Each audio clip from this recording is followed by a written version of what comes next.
오늘 저희들에게 주시는 하나님의 말씀은 고린도전서 12장 31절 한 절입니다. 신약성경 278면이 되겠습니다. 고린도전서 12장 31절의 말씀을 우리 다 같이 한 목소리로 같이 나누겠습니다. 같이 나눕니다. 너희는 더욱 큰 은사를 사모하라. 내가 또한 가장 좋은 길을 너희에게 보이리라. 아멘. 오늘 주신 말씀의 제목을 큰 은사를 사모하라, 이런 제목을 붙였습니다. 우리 한번 같이 해볼까요? 큰 은사를 사모하라. 목회를 하면서 늘 갑갑하게 생각하는 것은 우리는 복음을 믿죠. 그런데 본인은 복음을 믿는다 이렇게 생각할지 모르지만 제가 보기에는 윤리 도덕적인 가치를 믿는 이런 모습을 봅니다. 우리가 보면 복음과 종교에서 얘기하는 도덕은 완전히 다릅니다. 그런데 우리는 착하게 살자는 거 아닙니까? 선하게 살자는 거 아닙니까? 내용은 포함되어 있지만 복음은 그것으로 완결되지 않습니다. 우리가 지금 12장 31절의 말씀을 나누면서 12장, 13장, 14장, 보통 우리가 은사장이라 그러죠. 은사장 전체 내용을 여기서 포함하고 있습니다. 뿐만 아니라 고린도 전서의 내용을 보면 신앙의 여러 가지 성장의 장애 요소로 등장하는 것들을 하나하나 성령님께서 바울을 통해서 고쳐주고 있죠.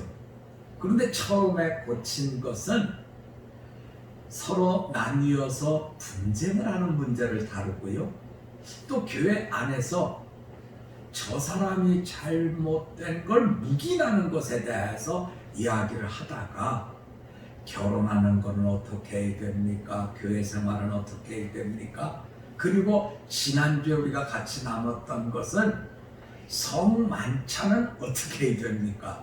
그리고 이제 오늘 같이 본 13장의 사랑장 이야기, 12장과 13장과 14장 은사라고 하는 면을 연결해서 이렇게 쭉 지금 풀어주고 15장으로 가면 가장 중요한 부활의 문제를 다루고 있습니다. 복음은 부활이 그리고 재림이 마지막 결승선입니다. 그런데 종교는 부활이 결승선이 아니에요, 여러분. 재림이 결승선이 아니라는 거. 그래서 먼저 이런 구조를 우리가 알아야 됩니다. 자, 말씀에 조금 더 들어가 보면 바울이 에베소에 갔더니 아볼로라고 하는 분을 통해서 그리스도인 된 분들을 만납니다. 그런데 뭔가 이상해요. 이분들이 뭔가 빠졌어요. 얘기를 해보니까 뭔가 문제가 있어요. 그래서 바울이 물어보죠. 당신들은 성령 세례를 받았습니까? 그랬더니 그분들이 저희는 성령에 대해서 들어본 적도 없습니다.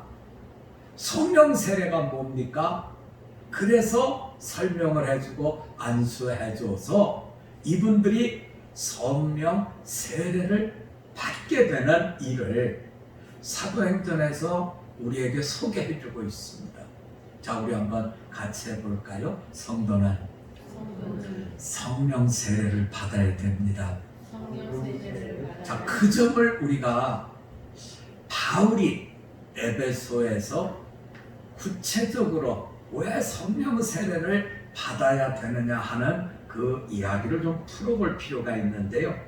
자, 12장 3절로 가볼까요? 12장 3절입니다. 저하고 한번 같이 읽어볼게요. 시작. 그러므로 내가 너희에게 알리노니 하나님의 영으로 말하는 자는 누구든지 예수를 저주할 자라 하지 아니하고 또 성령으로 아니하고는 누구든지 예수를 주시라 할 수 없느니라. 하나님의 영, 성령이죠. 성령으로 말하는 자는 누구든지 예수를 저주할 자라 하지 아니하고, 그리고 성령으로 아니하고는 누구든지 예수를 주시라 할 수 없습니다. 이렇게 지금 풀어나가고 있거든요.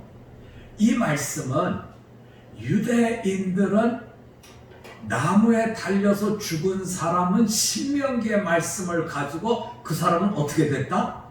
저주받았다. 그런데 성령을 받고 성령의 감화 속에서 예수님의 십자가는 대속의 십자가 이렇게 바뀌어지고 있거든요. 그래서 죄 없는 분이 죄값을 대신 대속해주고 속량해주신 바로 나의 저주받음을 대신해서 감당해 주신 분이기 때문에 예수를 믿는 사람은, 성령을 받은 사람은 예수를 저주할 자라 이렇게 말하지 않는다는 거죠.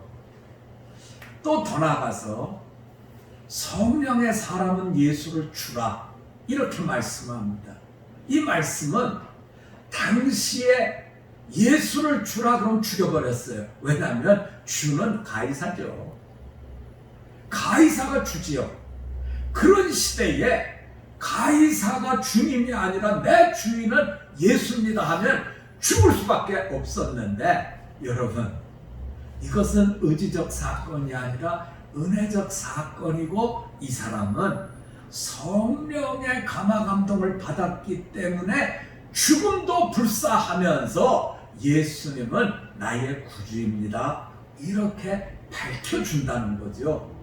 그래서 당신은 성령을 받으셨습니까 하면 우리는 자꾸 어디로 가냐면 은사로 뛰어가는데, 은사로 뛰어가기 전에 성령의 감화 감동 가운데 두 가지, 예수는 나를 십자가에서 대신 죽으신 나의 저주와 나의 죽음을 대신 갚아주신 그리스도시요, 또 더 나아가서 그분은 세상의 모든 구주이십니다 라고 하는 고백을 하는 것이 성령 받으신 분의 변화라는 걸 먼저 말씀해 주고 있는 거지요.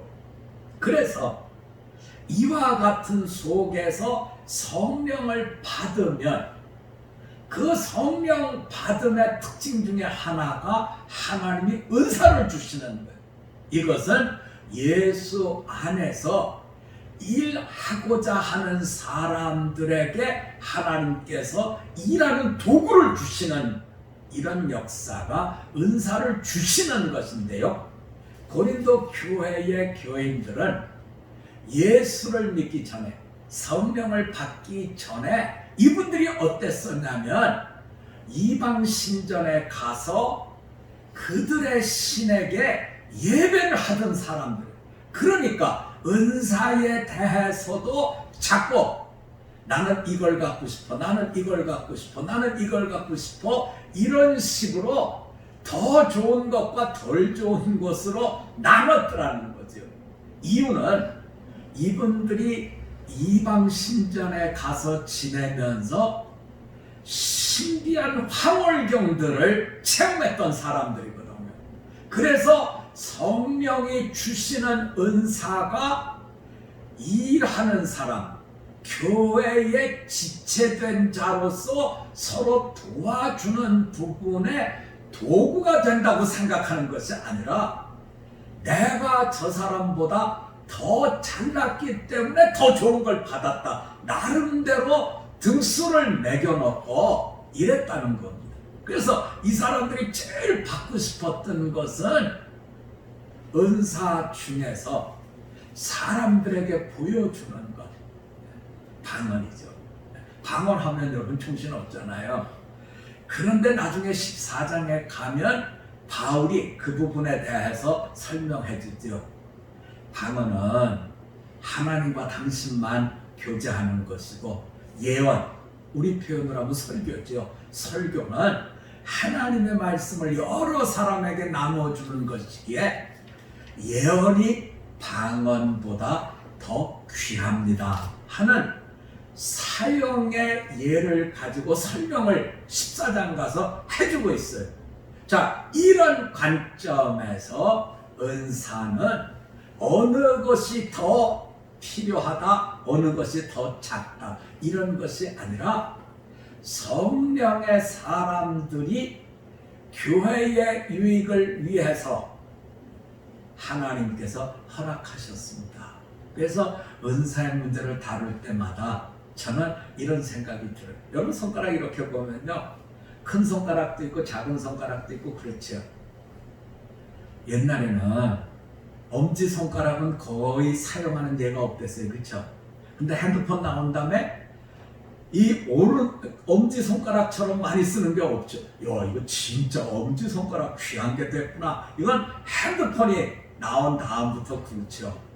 그래서 긴 손가락, 작은 손가락, 엄지손가락 이렇게 하다 보면 긴 손가락은 긴 손가락대로, 엄지손가락은 엄지손가락대로 뭐 서로 막 자랑하다가 이 액기손가락이 나는 뭐 내놓을 게 없는데 뭐지? 그랬더니 액기손가락이 그랬대는, 야, 이 바보들아, 액기손가락 없으면 니네 장애자야. 그렇다는 거야. 우리는 자꾸 우리 좋은 대로 해석을 해요. 그렇지만 하나님은 은사를 주신 것은 교회의 유익을 위해서 주셨습니다. 그래서 12장에서는 은사의 전 단계라고 할까요? 은사는 성령께서 주시는데, 성령께서 교회를 유익하기 위해서 주시는 도구가 은사라면, 성령을 받은 사람들은 어떤 사람들이냐면, 예수는 대속의 구주시요 나무에 달려서 죽었기 때문에 저주받은 자가 아니라 날 살려주신 분이다. 이 부분이 명확해야 되고요. 또 예수는 가이사가 주인입니다가 아니라 예수께서 주인입니다. 순교를 각오하는 변화된 이와 같은 역사 속에 성령의 역사를 보셔야 됩니다. 그리고 이제 어디로 가냐면 13장으로 가는 거예요. 13장에서 다루고 있는 것은 처음 1, 2, 3절에서는 어떤 내용을 다루냐면, 이분들이 이방 종교에서 여러 가지 것들을 보았기 때문에 은사 중에 꼭 필요하고 좋은 것인 열쇠와 같은 은사를 사용하는 사람에게 이게 있어야 됩니다 하는 더 큰 은사를 설명해주는 사랑에 대한 얘기를 풀어가거든요. 많은 은사가 있다고 해도 그 안에 사랑이 담겨지지 않으면 유익을 이루어내지 못합니다 해서 1절에서 무슨 얘기를 하냐면, 사람의 방언, 천사의 말을 할지라도 사랑이 없으면 소리나는 불이 울리는 꽹과리. 이것은 이방 종교에서 자기들이 제의를 할 때 꽝꽝꽝꽝 이렇게 하는 거죠. 여러분, 우리도 그런 걸 좀 봐요. 어떤 교회 가면 굉장히 시끄럽죠. 그러면 그 뿌리를 이렇게 쭉 올라가 보면 그분들은 예수를 믿기 전에 좀 어땠던 분들이라고요? 꽝꽝꽝꽝 하는 경험들을 갖고 있는 분들이에요. 그래서 그분들은 은혜를 입기는 입지만 방식에 대해서는 뭔가 꽝꽝꽝꽝 해야 속이 시원한 거죠. 기도를 해도 꽝꽝 이렇게 기도를 해야 되고요. 저희 교회처럼 깊이 말씀 붙들고 기도하는 건, 아유, 어떻게 그렇게 기도해, 잠자지 그렇게 하면, 이런 타입이 되는 거. 그래서 꽝꽝꽝꽝 하는 이런 신앙의 모습을 가졌다 하지만 사랑이 없으면 그것은 하나님의 은사를 열매 맺지 못합니다. 2절에 가면 예언하는 능력, 설교를 통해서 천국의 모든 비밀과 지식을 얘기해주고 믿음이 이렇게 열매를 맺는다 할지라도 사랑이 없으면 아무것도 아닙니다. 또 3절에 가면 구제를 하고 몸을 내주는 순교를 한다 할지라도 사랑이 없으면 아무것도 아닙니다. 그래서 1절, 2절, 3절에서는 사랑이 없으면 하나님이 주신 모든 은사들은 무용지물입니다 하는 얘기를 해주는 거죠. 그래서 우리에게 가장 큰 은사, 꼭 필요한 것은 사랑입니다. 이렇게 지금 풀어내 주고 있습니다. 또 더 나아가서 이제 어디로 가냐면 8절부터 마지막 13절까지는 사랑은 언제까지나 떨어지지 아니하고 예언도 패하고 방언도 그치고 지식도 패합니다. 우리가 부분적으로 알고 예언하지만 모든 것들은 온전한 것이 올 때 패해집니다 하면서 사랑의 온전함을 얘기해 주고 있죠. 다른 건 다 지나간다는 거. 그러나 남는 건 뭐밖에 없다고요? 사랑만 남습니다. 자, 우리 한번 같이 해볼까요? 다 지나가지만 사랑만 남습니다. 이 이야기를 먼저 해주고 있죠. 그래서 앞부분에서는 사랑이 없으면 아무것도 아니고요. 세상의 모든 건 다 지나가지만 남는 것은 사랑만 남습니다. 12절로 가면 우리가 지금은 거울로 보는 것 같이 희미하지만 그때는 얼굴과 얼굴을 대하여 볼 것이고 지금은 부분적으로 하지만 그때는 주께서 나를 아신 것 같이 내가 온전히 알게 되는 사랑의 온전성을 얘기하고요. 13절로 가면 그런즉 믿음, 소망, 사랑 이 세 가지는 항상 있을 것인데 그 중에 제일 이것은 사랑입니다 하는 말씀으로 사랑은 세상에 다른 건 다 지나가지만 영원히 남아있고 다른 것들은 다 지나가지만 사랑은 온전하고 사랑의 가치는 그 세상의 어떤 것과도 바꿀 수 없는 귀한 것입니다 하는 말씀을 이렇게 풀어주고 있습니다. 자, 13장의 가장 큰 은사, 열쇠와 같이 은사를 움직여가는 건 사랑입니다. 그래서 사랑이 없으면 그저 아무 소용이 없습니다 하는 말씀과 사랑은 이렇게 온전하고 사랑은 이렇게 가장 소중하고 사랑은 이렇게 영원히 있습니다 하는 말씀이 앞뒤로 배치되어 있고 내용은 이제 어디서부터 주어지냐면 4절부터 7절까지 주어지는데 우리는 보통 이 부분의 말씀을 집중하지요. 말씀을 묵상하면서 어떻게 이 말씀들을 내가 마음속에 담아낼 수 있을까 할 때에 저는 이렇게 묵상을 했습니다. 우리 한번 같이 해봅시다. 사랑 대신에 예수님을 넣어봅시다. 자, 사랑은 오래 참고 이러면 사랑이라는 단어 대신에 예수님은 어떻게 했다고요? 오래 참고 이렇게 우리가 묵상을 해보자는 거예요. 그러면 예수님이 복음 안에서 얘기하는 사랑과 우리가 알고 있는 사랑과는 분명히 차이가 있습니다. 사랑은 오래 참고 우리는 견디면 상황이 바뀌어질 거다 이렇게 생각합니다. 그런데 예수님은 이 오래 참는 부분에 대해서 이렇게 말씀을 주고 있거든요. 어느 날 베드로와 예수님이 말씀을 나누셨어요. 베드로가 예수님에게 묻죠. 예수님, 몇 번이나 용서해야 됩니까? 사람들은 3번 하면 된다 그러는데 7번 하면 충분합니까? 이렇게 물을 때 예수님이 너 베드로 참 잘했다 이럴 줄 알았는데 예수님의 대답은 이런 것이지요. 7번씩 70번이라도 용서해 주라.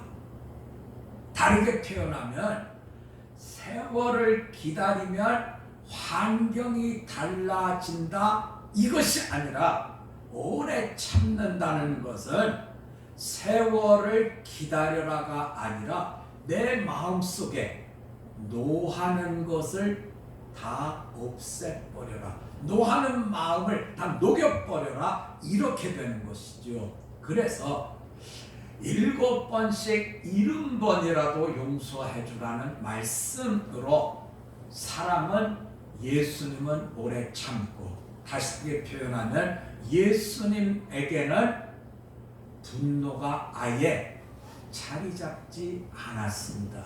그래서 우리가 오래 참습니다 할 때는 요시 언젠가는 좋은 환경이 되겠지 하고 기다린다는 뜻이 아니라 내 속에 예수님처럼 분노하는 것을 다 녹여주십시오 하는 기도 속에 이루어지는 말씀인 것을 봅니다.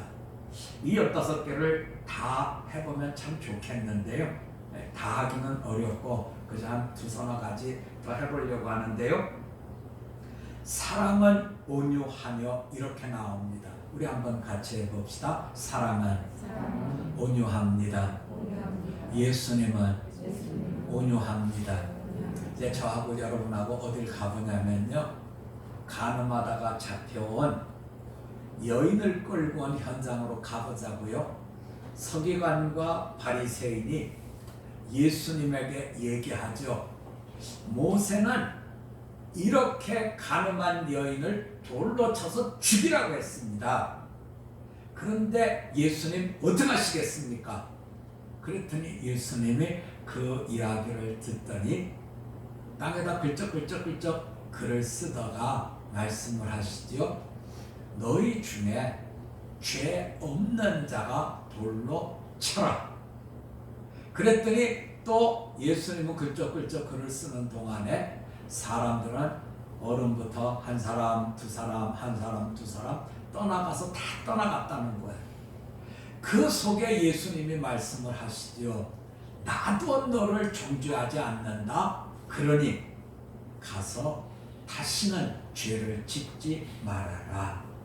자, 온유라고 하는 것, 사랑은 온유합니다. 예수님은 온유합니다. 예수님 편에 우리는 온유한 자로 서야 됩니다. 우리는 자꾸 온유를 어디로 가냐면 성품이 온순한 것을 온유라고 해서 아니에요, 여러분.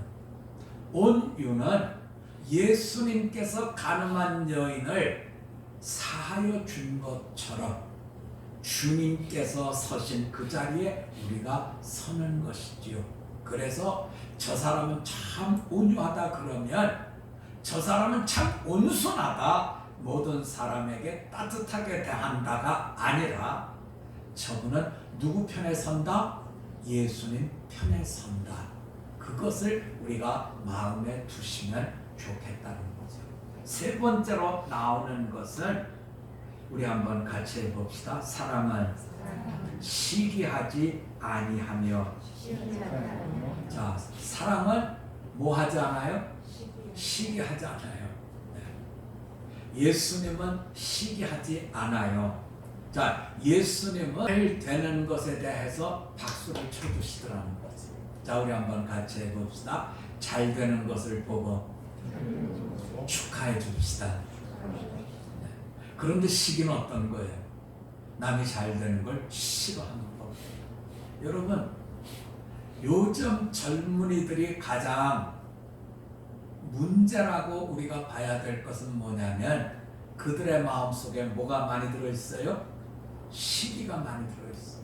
시기는 남의 것을 가지고 싶어하는 마음도 있지만 시기는 남이 잘 되는 걸 싫어하는 거. 남이 잘 되는 걸 싫어해요. 예수님은 언제든지 잘 되는 사람에게 박수를 쳐주고 우는 사람에게 함께 울어주라 그랬죠. 우리는 우는 사람과 우는 것은 잘하지만 다른 사람 잘 될 때 박수 쳐주는 것에 대해서는 뭔가 마음이 불편해지더라고요. 다른 집 아이가 잘 됐습니다. 정말 좋겠어. 이래야 되는데 다른 집 아이가 잘 됐. 그래 언제까지 잘 되나 두고 보자. 이런 마음으로는 안 된다는 거죠. 주님은 우리들에게 부탁합니다. 사랑은 뭐 하지 않아요? 시기하지. 남들이 잘 되는 것을 배합하지 않고 좋아하지 않습니다 하는 이 말씀을 이제 우리에게 잘 보여주고 있습니다. 자, 밑으로 쭉 가셨어요. 어디를 좀 보시냐면 7절을 좀 볼까요? 모든 것을 참으며 모든 것을 믿으며 모든 것을 바라며 모든 것을 견딥니다. 우리 한번 같이 해볼까요? 사랑은 모든 것을 바랍니다. 모든 것을 바란다. 다시 말하면 예수님의 사랑 그 속에는 낙심과 포기가 없다는 거지. 우리는 저 사람은 안 돼. 그리고 포기하려고 합니다. 자, 예수님의 제자들이 부활하신 예수님을 만났어요. 뭐 십자가에서 도망간 건 두려움 때문에 도망갔다. 그렇다 치자 이거예요. 그런데 부활하신 예수님이 찾아오셔서 내가 부활했다는 것을 말씀으로 보여주셨죠. 그런데 제자들은 어땠나요? 한 명은 자살을 했고 11명 중에 7명은 나는 낙향에서 고기나 잡아먹고 살래 이러고 내려갔죠. 그런데 예수님은 야 정말 니네는 해도 너무한다. 너희 같은 녀석들한테 무슨 기대를 해 하고 팽개친 것이 아니라 예수님은 그들을 추적해서 그들에게 찾아가셔서 다시 한번 만나 주시지. 요한의 아들 시몬아 이러면서 만나 주셨을 때 그들은 돌아온다는 거죠. 우리는 예수님의 사랑, 예수님께서 복음 안에서 보여주신 그 사랑은 모든 사람에 대해서 단 한 번도 포기한 적이 없음을 이렇게 보여주시고 있습니다. 우리가 15가지 사랑은 오래 참고, 사랑은 온유하고, 사랑은 시기하지 않고, 사랑은 모든 것을 바란다 하는 이 4가지만의 말씀을 같이 보았는데요.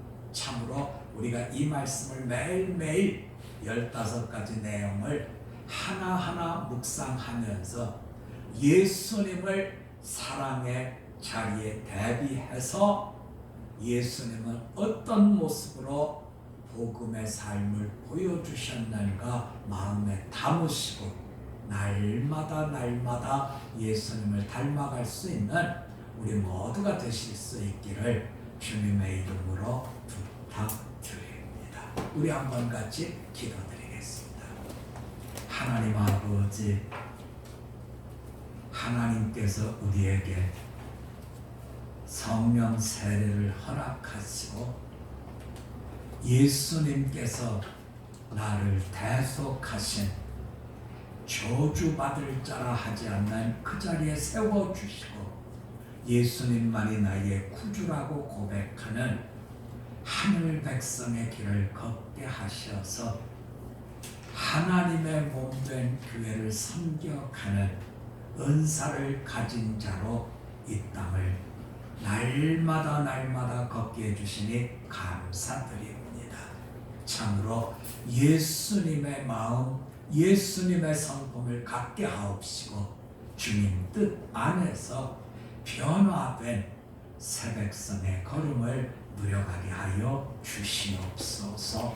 감사드리며 예수님의 이름으로 기도드립니다. 아멘.